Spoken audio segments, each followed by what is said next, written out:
Welcome to the premiere episode of the B&E Show, where we will be having discussions around the business of entertainment each week.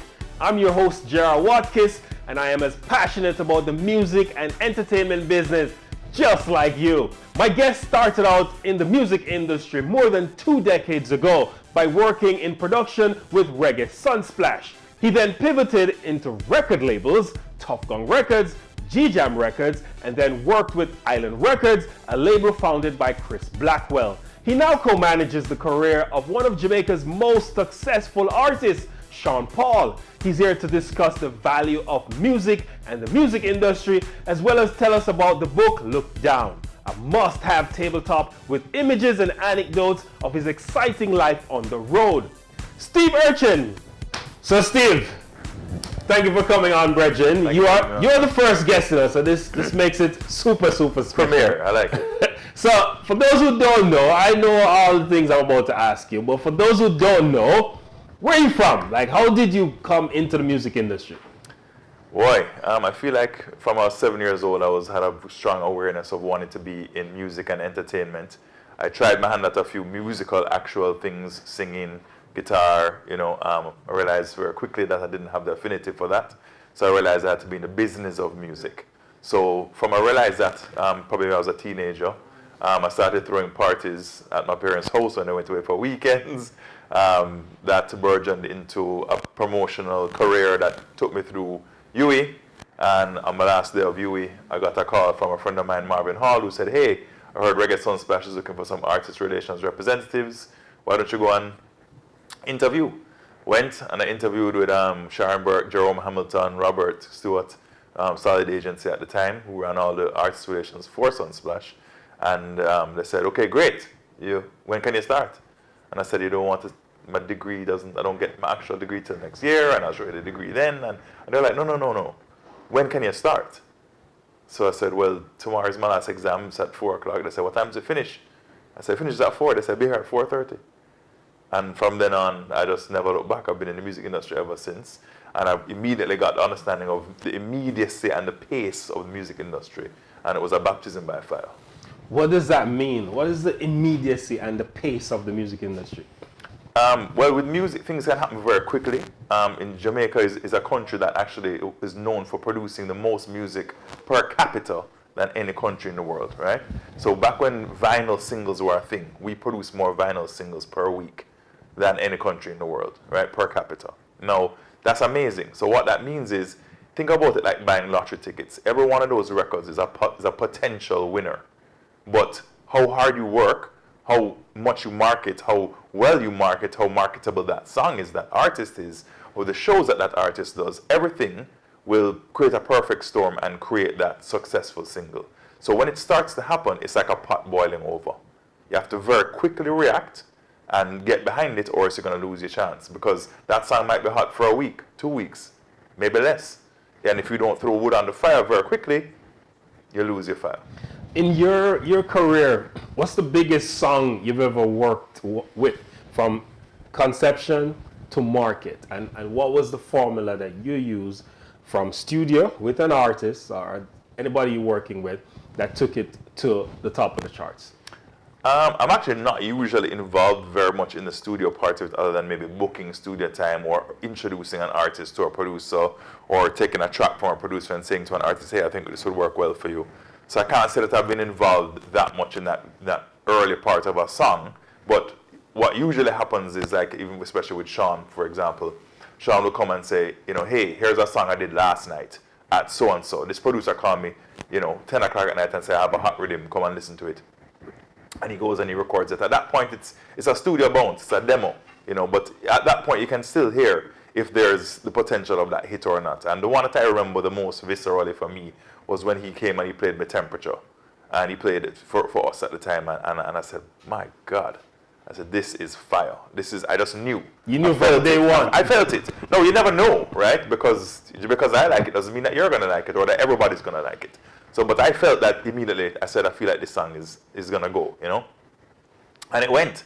And again, like what I say is understanding that you have to make the right video. The right visual has to accompany the song. right? And then the right marketing strategy, the right radio approach. Which radio stations do you go to? How do you go to them? Now, that's changed drastically over the years. So the way that you market a song in 1995 or 2005 is different than how it was in 2015 and different than how it is now.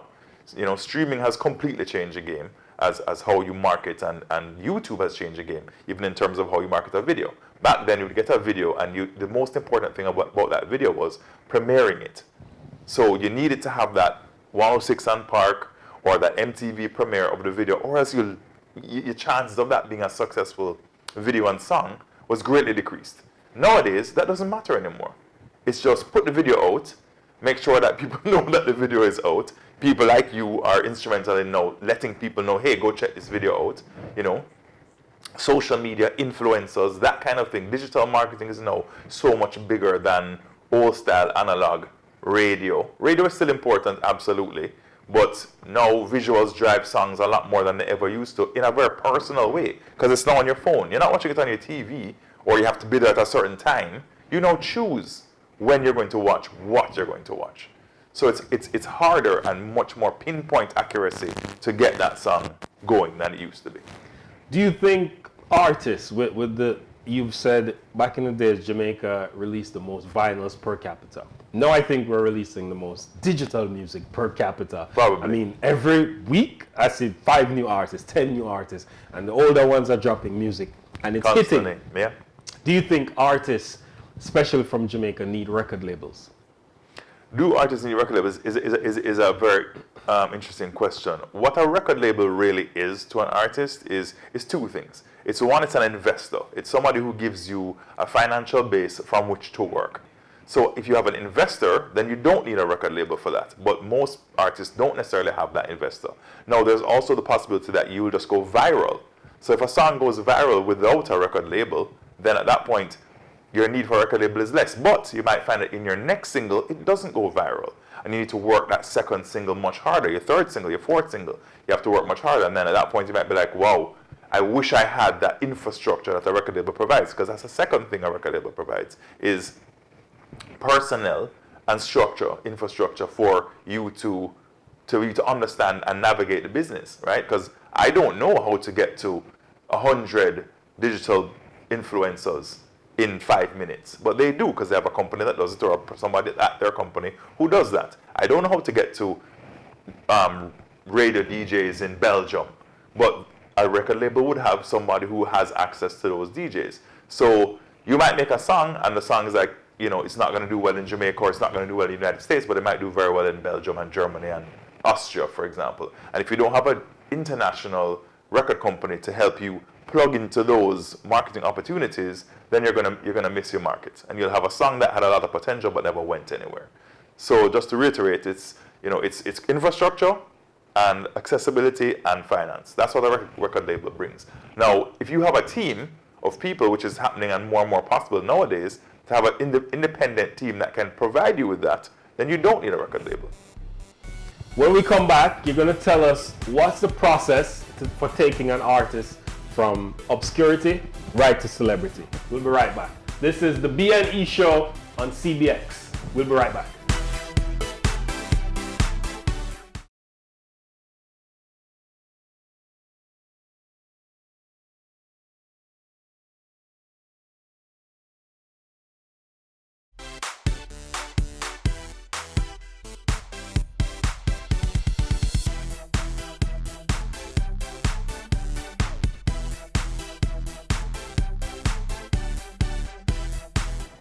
Welcome back to the B&E Show. The guest this week is Steve Urchin, manager to Sean Paul, big top music industry executive. He's been doing it for over 2 decades, almost 3 decades. We're in 2022 now, so you're not so young.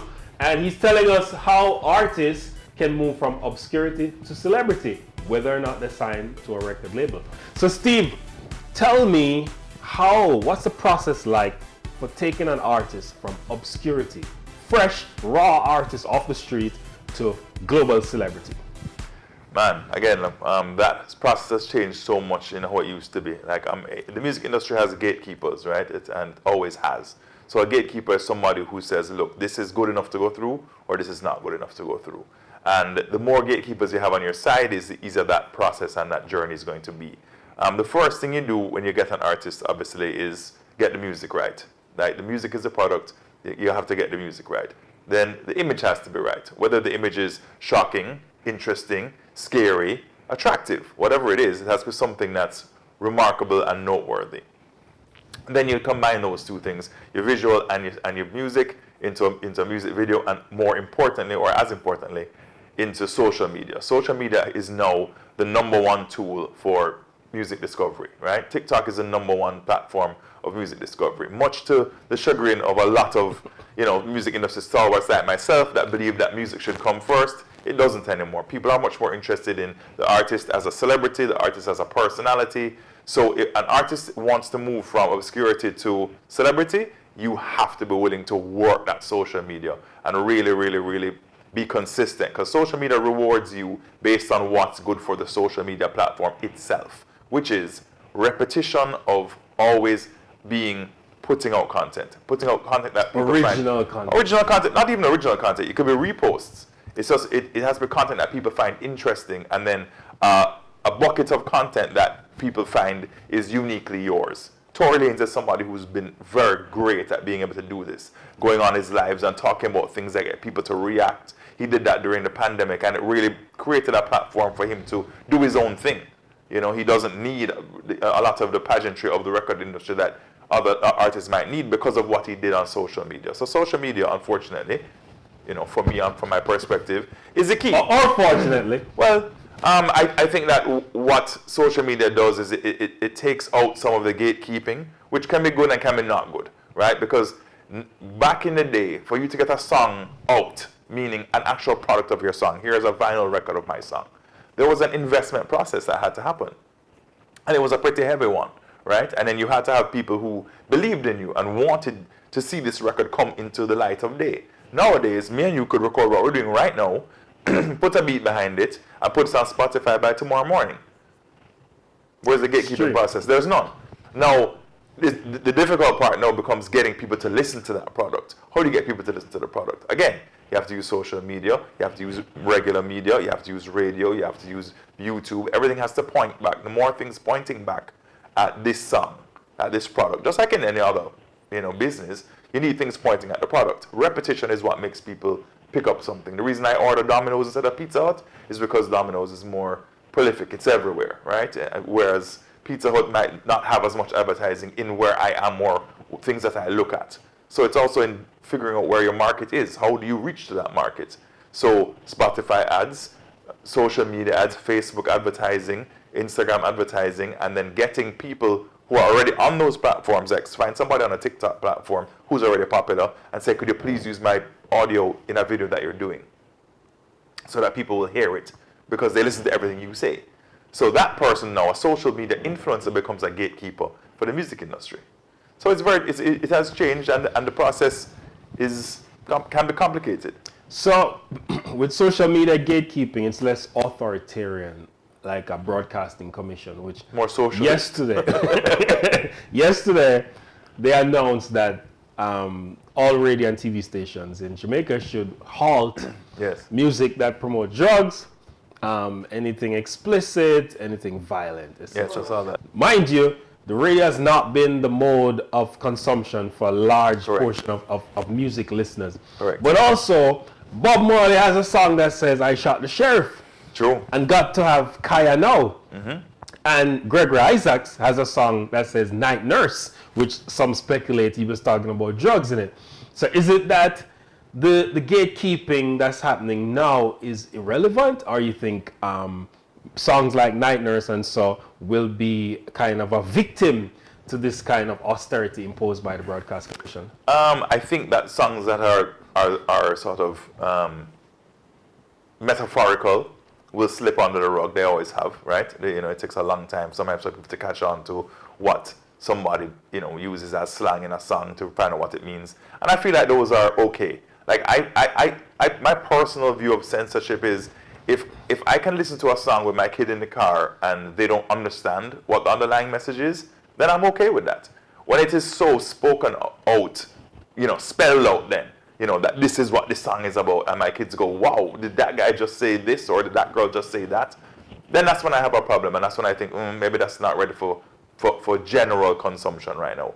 Speaking to the point is that you're really getting at is that, do I think that this austerity measures are going to stop that kind of music from being created? No. I think it's going to make it more prolific. I think it's going to be more of it, right? Because, like I said, the way that people consume music is not that much through radio. They consume music through their phones. They consume music through YouTube. They consume music through AudioMac. They consume music through Deezer. They consume music like that. So, and those platforms are never going to put in those kind of measures to say this kind of music can't be played or that kind of music can't be played, because that's not what they do, right?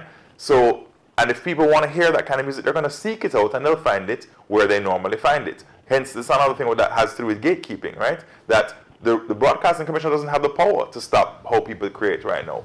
The people who do are social media influencers. If everybody who pushes music on social media suddenly said, hey, you know what? I'm not going to make videos with these kind of songs anymore. And I'm not going to talk about these kind of songs. And you are not going to interview people who make those kind of songs. That's when you're going to have an effect on that kind of music. Interesting point. So the gatekeeper is now the socialite, the celebrity adjoining to the music industry. Yeah. But and also just regular media people like yourself. Yeah, I'm not a regular media person. When you look at the music industry now, give me someone that you think has the potential to go all the way to global superstardom from Jamaica, that is. Wow. That's a hard one, and that's something that I'd rather not say. Man or woman? No. I don't want to leave out people. Then somebody going to say, why you didn't send me or why you didn't send that person? Let's pick one. Pick one. Wow. And you have a program that you run every Wednesday night in Kingston. So, and you see new talent. Yeah. So anybody from it that you see? A lot of people from it. I think that people are at different stages. What you're speaking about is I do a Wednesday night event called Super Heavy at Janga's. And what that event is about is having a place for young and upcoming artists to actually be able to come and perform. I keep the performances short, 3 songs. So you don't need to feel like you have to have a catalog to get up there and go and do this big long thing. It's a quick thing. You get up there, people can get a taste of it. You get a taste of what it feels like to be on stage, and people can see you and say, oh wow, that was cool. And maybe you'll connect with, a social media person, a film person. I'm trying to make it a creatives meetup is the idea. So that creatives that there can be a gelling of collectives, of creatives, so they can work together and build something that is more of an industry instead of this sort of loose collective that I feel like entertainment business is a lot of the time. And through that night, I have seen a lot of talent that I feel like can go all the way. Analia is somebody who I think has a lot of talent. Joby J is somebody who I really have a lot of respect for and I like. Friday Night Crew I think are absolutely fantastic. Runkus is somebody who is already on the journey, and his father was also in the industry, and he's a fantastic talent. He's a writer, producer, artist, musician as well. He's an incredible talent. Kwanda Jai is another guy who I think has a lot of potential. I mean, I really try to pick artists for my platform that I feel like have potential. Now, a lot of them are at different points in their journey. Some are much further along, some are much more nascent and just sort of beginning to get on. But that's the point of the night, and I have to applaud other nights that are doing something like this, like the Jam, which is on Thursday night at 22 Jerk, which again gives a platform to people to come and perform and play music. Alpha Boys School, Alpha Music School is very attached to that. And so you have people coming out of Alpha who get to go there and actually play music and play instruments for a live audience. And I think that is something that is so valuable because of the nature of what we talked about before, that the access to being able to put out music on electronic platforms is so easy and so immediate. You have an artist who maybe has never performed at all in front of anyone, having a song that comes out and is a hit. Wap, wap, wap. I don't know if Skillibeng, how many performances he did before that song came out. Maybe 100, maybe 10. I don't know. But my point is that that song could have come out and hit, and he wasn't ready for the stage. So these things give him access and give artists like him access to get up there and hone their craft before you have a hit. Dancehall, and we're winding down. Dancehall has a selling problem. Pound for pound with its other competitors, hip-hop, pop, any other genre, Latin music.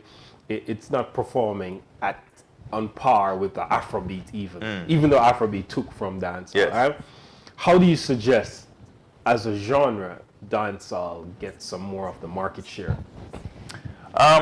I think with genres and music and culture, it's very interesting because there are always flavors of the moment and flavors of a time. And I don't believe music dies. When I hear people saying things like, oh, this kind of music is dead or that kind of music is dying, I don't believe in that, right? Because especially now with streaming, music lives forever. So if you put a song out last year and it doesn't hit last year, that doesn't mean anything. It could hit next year, it could hit 10 years' time. Somebody uses it in a TV commercial for a car and it go in the Super Bowl and the song blow up. And that could happen 100 years' time. That doesn't matter.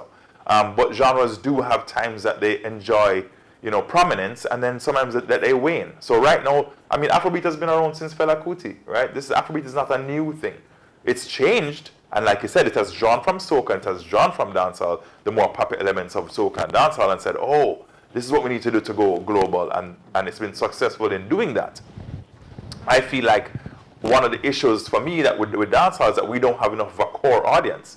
Jamaica is a country of 3 million people. We don't consume dancehall at the rate of 3 million people consuming our product. If we did, then we wouldn't need anybody else for dancehall to be a viable product. But then we also have 3 million Jamaicans that live abroad. That's our diaspora. We need those people to consume dancehall. Those people consume dancehall at a larger and more profitable rate than we in Jamaica here do, because people in Jamaica don't have Spotify. Do you have Spotify on your phone? You probably do. I do. Many people don't. A lot of people have AudioMac, which pays much less for a stream than Spotify does. But thank God we have it, because if not, then we'd have no consumption at all. So I'm applauding AudioMac, but at the same time I'm saying it would be better if more Jamaicans got on platforms that actually paid properly and paid well, Let me say paid well, not say properly, but because even still I don't think that they pay enough.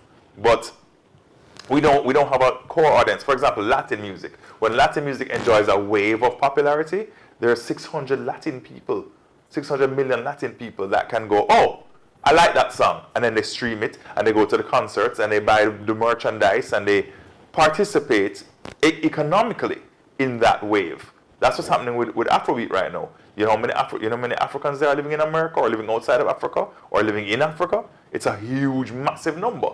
So therefore, their core market is huge. So it's easier for them to have an industry that's thriving than it is for dancehall. Reggae has gone international, and reggae is everywhere. Dancehall hasn't done that as much yet. So we need, if we want to enjoy more success in dancehall, we either need to find a way to make that more palatable to an international audience, which is maybe crossing with Afrobeat, because that's popular now, crossing with hip-hop. I mean, it's something that we've always done, but I just think that right now it's in a wane, but it will wax again. There's a company called Ineffable, Live Nation as well. They have stake in the live music industry, the recording music industry, and Live Nation is listed on the stock exchange.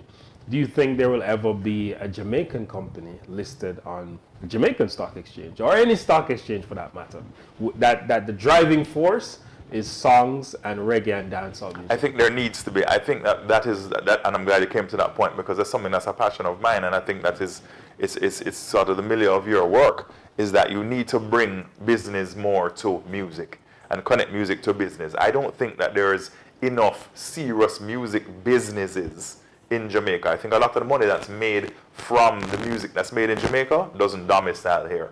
I think that's whether the distributors, whether the platforms that the music is on, whether even music videos is something that a lot of when you get to a certain level, people start saying, oh, you must use an American director to shoot your video. Stuff like that. Video production companies. It's starting to build, and it is much better now. I think phase 3 is on the stock market, are they not? No. Not sure. Main Event is on the stock market. Main Event I know is. This one other one I was going to call. So it's beginning to happen, but I do believe that there needs to be a music company that's on the stock market that deals in content. That is, the driving force behind it is content. Whether it's video content, music content, publishing, all these things are things that we need to own more of and manage better and profit more from. And I think that money can come from the investor base that's in Jamaica that's becoming more and more savvy and more interested in different things. And I think that's something that needs to happen. And so that's something that I'm going to drive for, and I know that's something that you're also interested in. And I know there's other players out there that are interested in doing it too. I think there needs some more education to the financial and investing sector and public of how music business works.